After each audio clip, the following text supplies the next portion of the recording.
भाई बातें मत करो भाई। अब बातें मत करो भाई ना। दूल्हा और दुल्हन जो प्रण फेरा विवाह होने वाला है उसके लिए मंडप में पधार चुके हैं।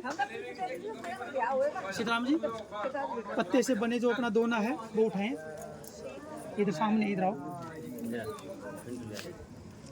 दोना एक दोना उठाओ, ये लो, इसमें दीपक रखो। दुल्हन के हाथ में आप ऐसे हाथों करोगे इस तरह से, ऐसे ही एक दोना उठाओ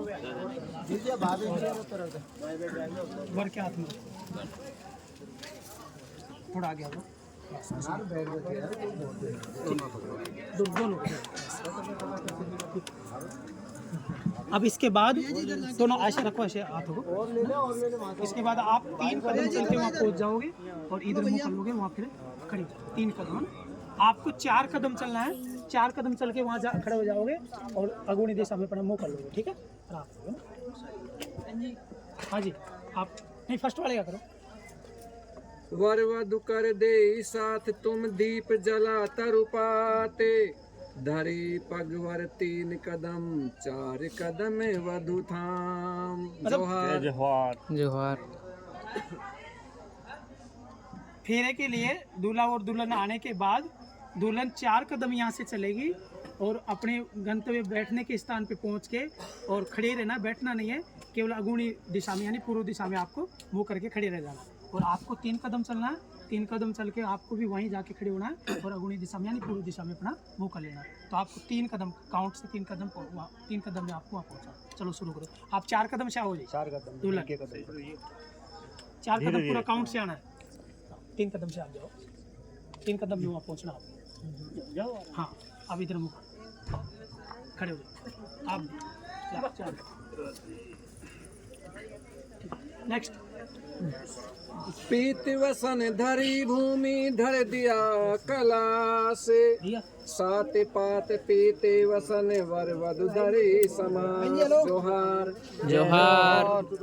जो इसको कपड़े से भूमि पे जो पीला कपड़ा बचा हुआ है और इस पे जो कलश रखा है, वर वधु के दीपक अपने रख दिया है, पीले वस्त्र पे 7 पत्ते अपने रख दिए हैं और 4 पत्ते इसमें दुल्हन के सम्मुख रहेंगे और 3 पत्ते जो रखे गए हैं वो दूल्हे के सम्मुख रहेंगे।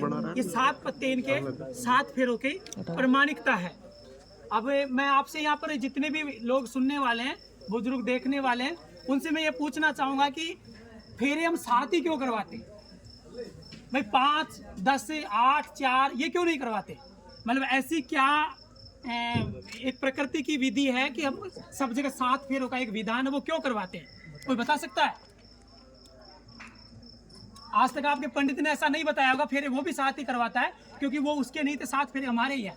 हमारे पुरखों से, हमारे आदिवासी समुदायों में परंपराओं से 7 ही फेरे होता है। उन्होंने केवल उसका रूप बदला है, बाकी काउंट गिनती वो ही रखी है क्योंकि वो फेर बदल कर नहीं सकते थे, इसलिए कर नहीं पाए क्योंकि उसके 7 ही चरण है। तो आप बता सकते हो कोई? तो नहीं, फिर मैं बताऊंगा। नेक्स्ट। कुल गोत्र धराड़ी सुमरे पूर्वज भैरु भुमाई, क्रमिक धरी 7 पात पीत आति महुआई। जोहार जोहार। वर और वधु द्वारा अपने गोत्र, आप अपने गोत्र को याद करेंगे, स्मरण करेंगे, आप अपने गोत्र को स्मरण करेंगे क्योंकि अभी तक आपका विधि विधान से शादी का कार्य संपूर्ण नहीं हुआ है, इसलिए अभी आप अपने ही गोत्र में हैं और आप अपने गोत्र में।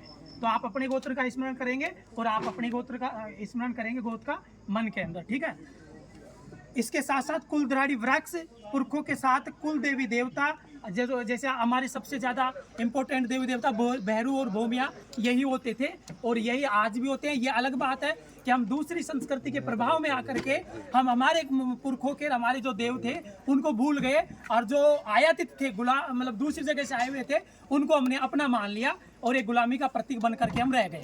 तो ये वैवाहिक पद्धति उस गुलामी की मतलब उस गुलामी से आपको एक मुक्ति की तरफ ले जाएगी और अपने गौरव और सम्मान और अपनी संस्कृति की तरफ आपको लौटाएगी। जोहार प्रकृति क्रम में ये 7 पत्तों पे महुआ। अभी आप अपने दूसरे बीज रख दिए, कोई दिक्कत नहीं। नेक्स्ट अगला उच्चारण करो। उपजे अनल धूप गोंद शक्ति पुरखा कुल गात्र, जल संचित हर सात पात वर वधु कर क्या स्त्रोत कंडे वाली आग है ना, रख रखी थी अपने, वो मंगा।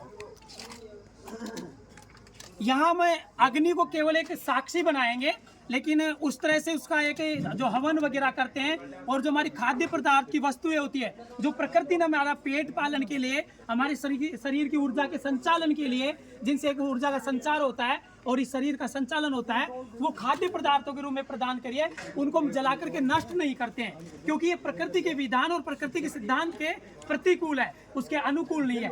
इसलिए उनका केवल हमें वो हमारे भक्षण के लिए, भोजन के लिए, तो उसको उसी रूप में उपयोग किया जाए, तो ये प्रकृति के सिद्धांतों के समरूप होता है। और यदि उसका दुरुपयोग किया